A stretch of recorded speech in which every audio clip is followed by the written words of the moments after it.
Hey, everybody. Thank you so much for the introduction, Dean Munemo. First off, I want to thank my academic advisor, Lisa Trivedi, my thesis advisor, Shoshana Keller, and the rest of the professors I've been lucky enough to learn from here at Hamilton. I also want to thank Andrew Gillings and Sarah Skoy for welcoming me into the Glenn House and the world of outdoor education. And lastly, I want to thank my family and loved ones. I love you all so much.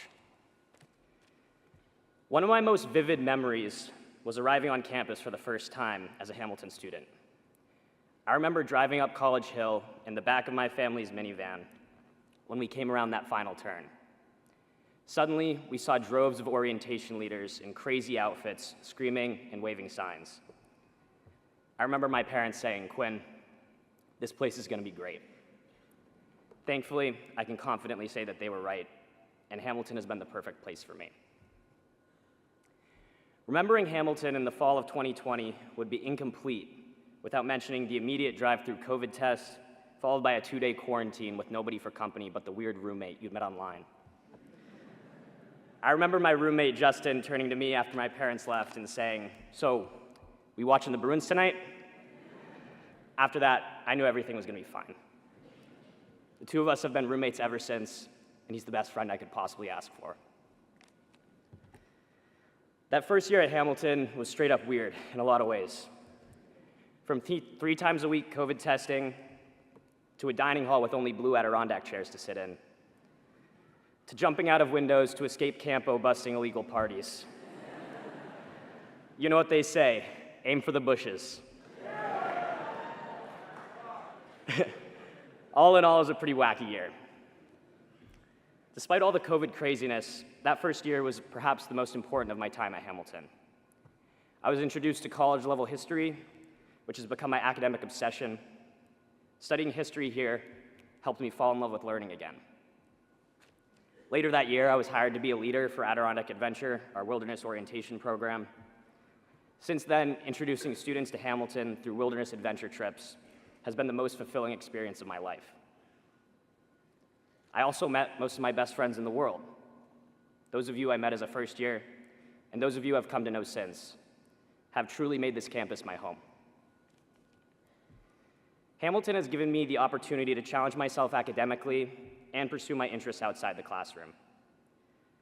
While we tend to separate academics from the more experiential aspects of Hamilton, I think it's important to look at them together. Whether it's working with my fellow students or leading trips in the Adirondacks, one common thread runs through that experience. That is the importance of community. This sense of community is perhaps most clear leading backcountry trips. Being out in the woods where everything is stripped down. It's just you and your group. In that situation, we are literally dependent on each other for the essentials of food, shelter, and friendship.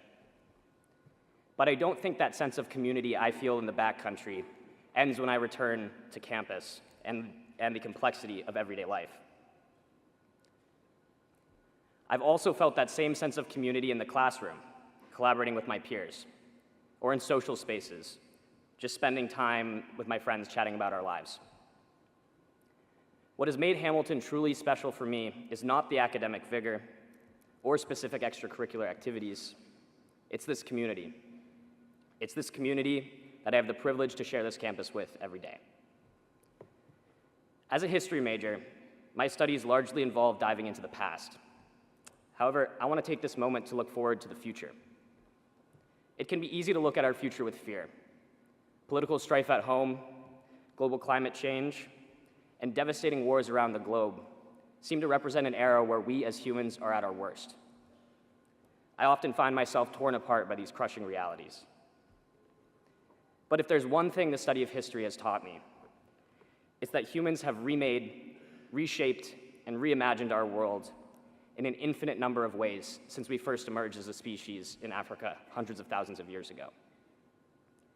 As we move towards our lives after Hamilton, I think it's essential to not leave behind the models of community we as a class have forged here together.